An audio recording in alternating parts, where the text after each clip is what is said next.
There are many uncontacted tribes here on planet Earth, members of the human species that separated away from the rest and remained cautious of others. This stunted their progression on a technological level, as they have been in survival mode for the entire existence of their society. This hypothesis suggests that we as humanity are an uncontacted tribe in the universe. What this could mean is that the reason that we have yet to see any solid evidence for alien life is because if there is a super advanced civilization, they may have determined that we are currently too primitive to contact. This does not seem too far-fetched, as our species still to this day has very prominent internal conflicts.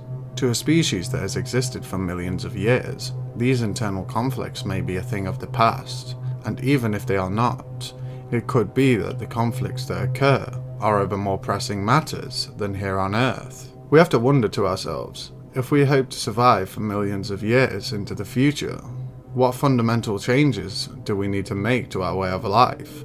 And in what way does our perspective on the world need to shift in order to have the most fruitful trajectory possible for the human race? As we know, every person on this planet is flawed in their own way, some more so than others. Not very often do you encounter people who do selfless things that benefit the many over the few in a moral way. The upper echelon of society, for the most part, has gained their power for their own benefit, whether that be financial, political, or social gain. This is not inherent evil in itself, but promotes thinking of yourself and those closest to you. As all of us have experienced, these instincts are very apparent. We all want to provide a good life for ourselves and our families, but sometimes that can come at the cost of other people on the lower end of society. For example, something that seems on the surface normal, a celebration in an F1 event, a very normal thing, but in this society we have people starving, having no water or homes to live in, and in F1 they throw 4 £2,000 champagne bottles over each other 22 times a year. That's £176,000 in champagne just poured away. Yet in the same breath, these corporations will claim to care about societal issues. I'm all for having fun. This is a necessary thing in having a balanced, healthy life. But imagine what they could do with that money. Each race donate their £8,000 to charity. Pay off some people's bills. I don't know. To me that seems something a lot more fruitful and meaningful. But I suppose this is one man's opinion. I went on a little bit of a tangent there. But this is a relevant example in saying that we are fundamentally flawed. We can idealize how we want the world to be, but the truth of the matter is that you can only control what you can control. And this is why promoting critical thinking and trying to access and speculate on what may be objectively the best world for the future of humanity. I want our species to become a spacefaring civilization who has the ability to find and observe other potential beings out there in the cosmos. But if our trajectory of greed and corruption continues, it seems very likely that our species will fall victim to the Great Filter, and we would come to understand why we have yet to see any alien life, and that would be that they all died due to their own internal or external reasons. Now we have discussed one side, let's discuss another, this being UFO sightings, especially since the governments of the world have been coming out and addressing these UFO sightings, and trying to understand their origin, whether that be here on Earth or potential alien species. Could the theories in Bob Lazar be right, and the planet is currently being observed by an advanced species, which could now be considering making contact the more our technology improves? Why would an alien species decide to travel the vast distances of space to observe our species? There are a few options for why. It could be that intelligent life is rare, and that they want to study us, or it could be that they originally seeded life here on this planet, and have been observing us since the evolution of life. While both of these suggestions are highly speculative, they are actions I could see us making in the future.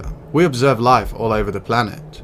There are people who spend their entire lives studying microbes, so future humans would definitely want to study a species that is not only from a different world, but is also intelligent. I could also see us seeding life on a world to try and understand more about the origins of life. This could be through a process of us terraforming a world over thousands of years to be virtually identical to planet Earth as it is now, or the same as it was at the inception of life on this planet. So we can study the process of the early stages of evolution to gain a greater insight about how we came to be. So when self-analyzing our species, it seems that the idea that we may be a species that has yet to encounter any aliens due to the fact of how little amount of time we have existed for holds a lot of weight. The Great Filter has likely played a role in how common life is in the universe, so all of the speculations we have made are somewhat plausible. What personal beliefs do you hold when it comes to our place in the hierarchy of life in the universe? It seems like we are at a nexus point for our civilization. We may either transcend life on Earth and become one with the stars, or fade into obscurity, like so many other species before us. But there is definitely a possibility that the sightings that we have made are true, and that there is a species that has been watching us. Will we be contacted, or will we be left to our own devices as a sort of lab experiment? This again is something that we mentioned earlier, a species' moral standing. A species' moral standing may be something that helps them to collaborate and spread out into the stars. But what if? Perhaps that is not the case, and we are living in a universe where the worst impulses of beings are what helps them traverse the stars. It may only take the wrong species to pick up our signals, and we may be doomed. Thank you all for watching this video also very much on whether our species is an uncontacted tribe here in this universe.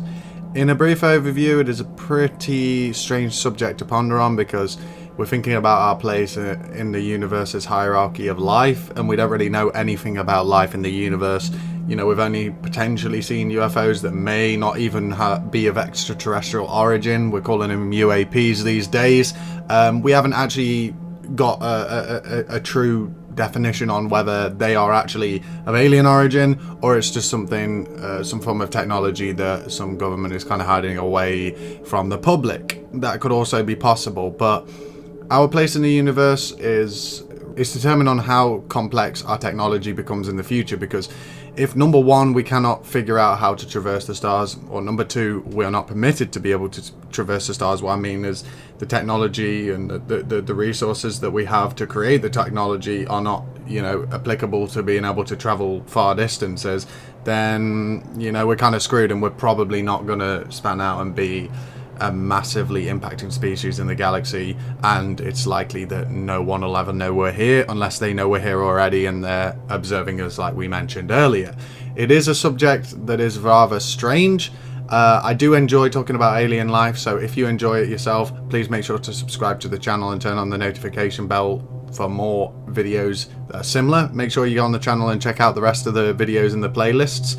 I also wanted to say there's lots more other videos I'm going to be making soon. I've got lots of ideas. They're going to be doing lots of podcast format ones and also the scripted formats like it was a little earlier in the video.